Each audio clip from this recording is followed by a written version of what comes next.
Welcome everyone to the Pencil Tutors channel. I'm Anis and today I'll be teaching you about Form 4's Chapter 3, Logical Reasoning. Let's get into it. A statement is a sentence of which the truth value can be determined that is either true or false, but it cannot be both. It can be in a written statement or it could be a mathematical statement.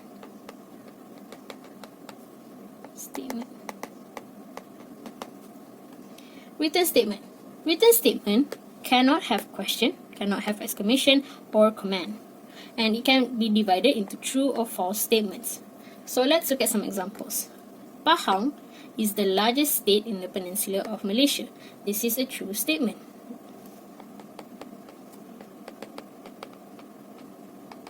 Sitting in front of a fan makes you hot. That's not right. Sitting in front of a fan makes you cool. So this is a false statement. Okay, last one. Help me, I'm drowning. There's an exclamation, and this is not a statement. So this is not a statement. Okay, let's look at mathematical statement. Mathematical statement. Not all mathematical statements are true. What does that mean? We'll look at it in a minute. The truth can be determined or explained. So let's look at some examples. 2 plus 6 times 4 is smaller than 4 plus 6 times 2. 6 times 4 is 24 plus 2 is 36. 6 times 2 is 12 plus 4 is 16. So this is a true statement. 26 is more than 16. This is a true statement. Some perfect squares are whole numbers. Look at this word sum. If you have the word sum there, this is a false statement because all perfect squares are whole numbers. And this, okay, last one. X plus 3 equals 5. We don't know what x is, so we cannot determine the truth value of this statement. So this is not a statement. So be careful with all and some. All refers to everything, and some refers to just a bit. So let's look here. Some triangles have 3 verticals. This is wrong. All triangles have 3 vertices, which is the edges.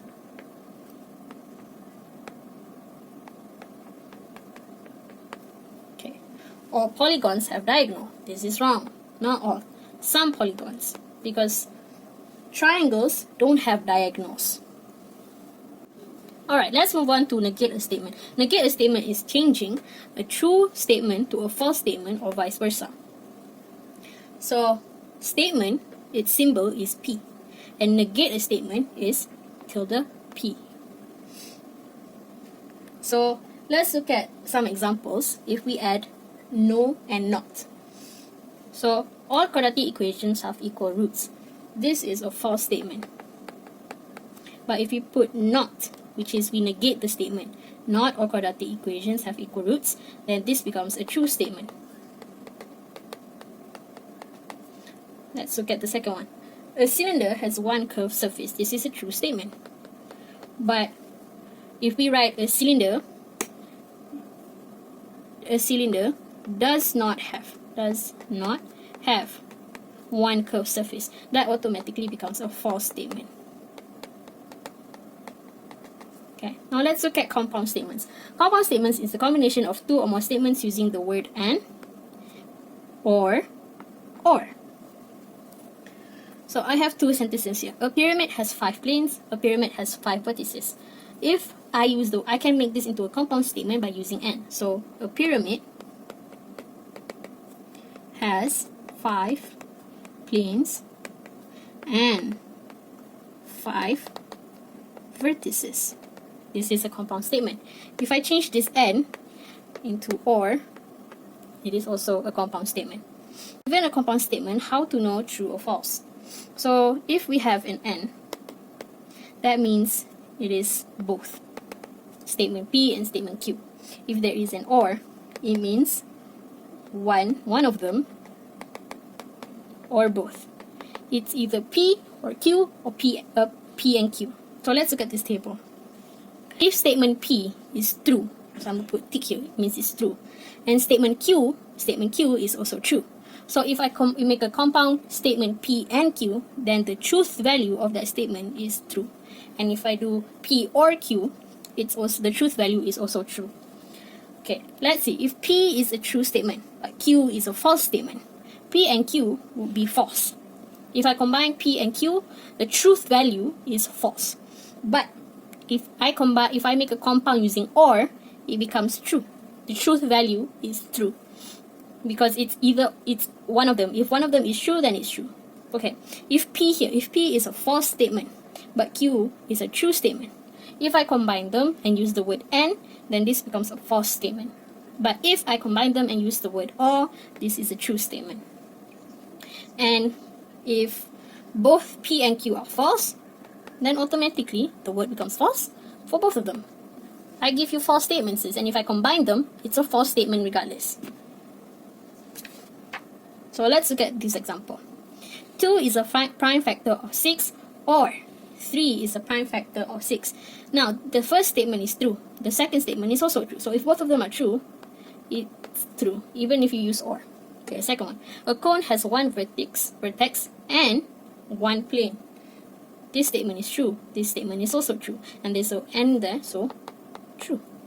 Okay, that's 4 over 5, or 5 over 4 is a proper fraction. This is a true statement.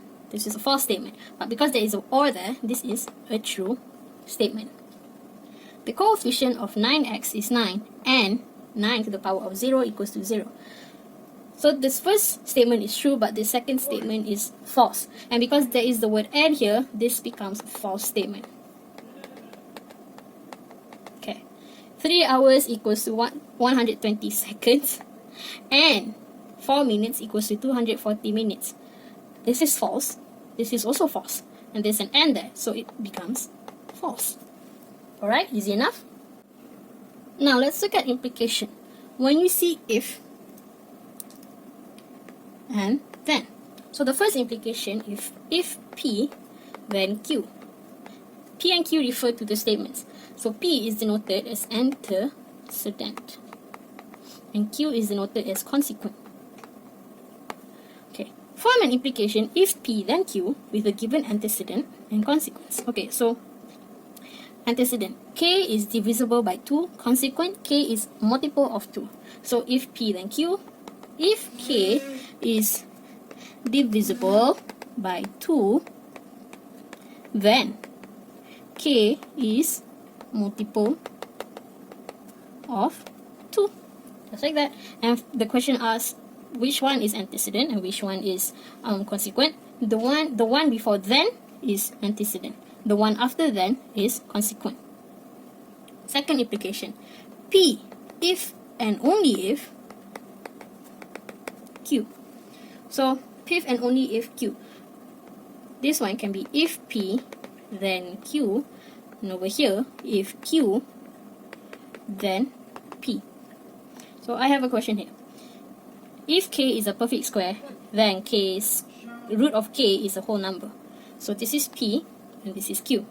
If Q is a whole number, then K is a perfect square. And this is Q, and this is P. So, let's write a statement with this. If P, if and only if Q. So, K is a perfect square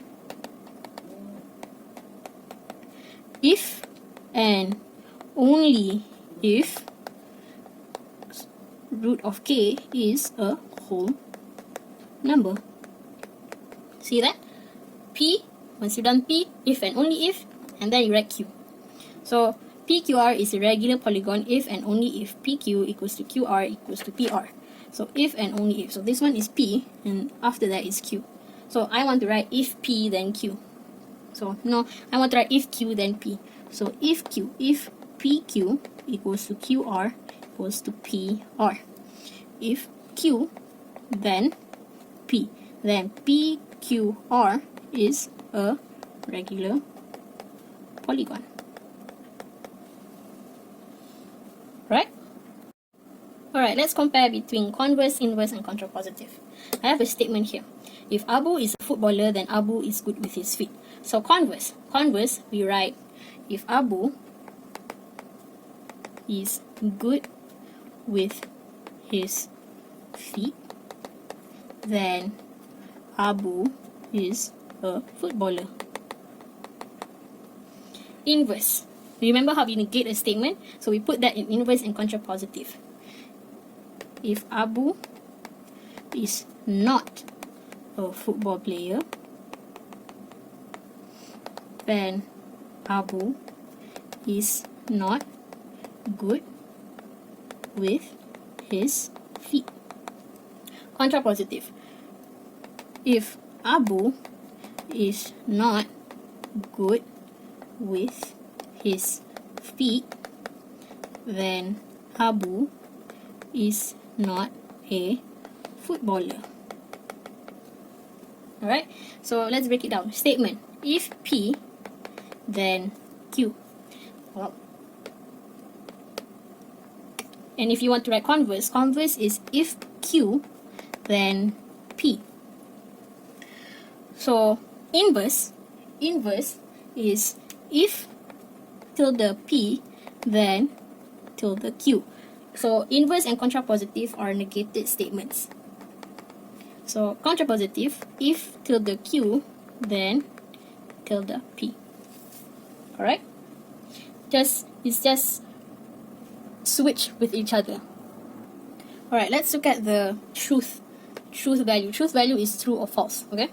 Alright, so I have statement P. If statement P is true, and statement Q is also true. So the statement is true. The converse is also true. The inverse is also true. And the contrapositive is also true. So if I have statement true and statement Q is false, then the statement if P then Q will be false. The converse, if Q then P, will be true. The inverse will be true, but the contrapositive will be false. So, but if I have a false statement for P, but a true statement for Q, then the statement will be true. The converse will be false, the truth value for inverse will be false, and the truth value for contrapositive would be true. But if I have both of them false, then the statement would be true. The contrapositive will also be true. The inverse will also be true, and the contrapositive would also be true. So the most important to be careful is these two. So, truth value. The truth value for statement and contrapositive are the same. And the truth value for converse and inverse are also the same. See here. This one is true, this one is true. This one is false, this one is also false. They mirror each other, they're the same. Okay. If antecedent is false for implication, if P then Q, then it's true no matter the consequence. So, here, if antecedent is false, then it's true. But if consequence is false, then its truth value is false. So, if your Q is false, like here, then your truth value for statement would be false. So what I recommend is, if you find the truth value for statement, then you would find the truth value for contrapositive. If you find the truth value for converse, then you will find the truth value for inverse. So let's look at the example here. If 2 times 3 equals 6, then 8 minus 6 equals to 18. Okay, this is a true statement. This is a false statement. So, the consequence is false. The Q statement is false. So the truth value is false. So let's look at inverse. If Q minus 2 times 3 equals 18, then 2 times 3 equals 6. This one is false. But this one is true. So it doesn't matter if antecedent is a truth or false statement. What matters is your consequence truth value. So this one is true. So since I found the truth value for statement and converse, I can already know the truth value for contrapositive and inverse. So this one will be false, and this one will be true. If 2 times 3 does not equal 6, then 8 minus 6 does not equal 18. This one is a true statement. Alright, let's move to another example. If 2 and 5 are factors of 10, then 2 times 5 is 10. So this one is true. This one is also true. So the converse is Q. If Q, then P. So if both are correct, then the truth value are true. Inverse is a mirror of converse. So the truth value is also true. And the contrapositive is also a mirror of the statement. So it's true. So get the truth value for if P then Q. Then automatically you get contrapositive. If P then Q is the statement. Okay, and get the truth value for converse, and then you will automatically get for inverse. Right, now let's look at counter example to negate the truth. If I have a false statement,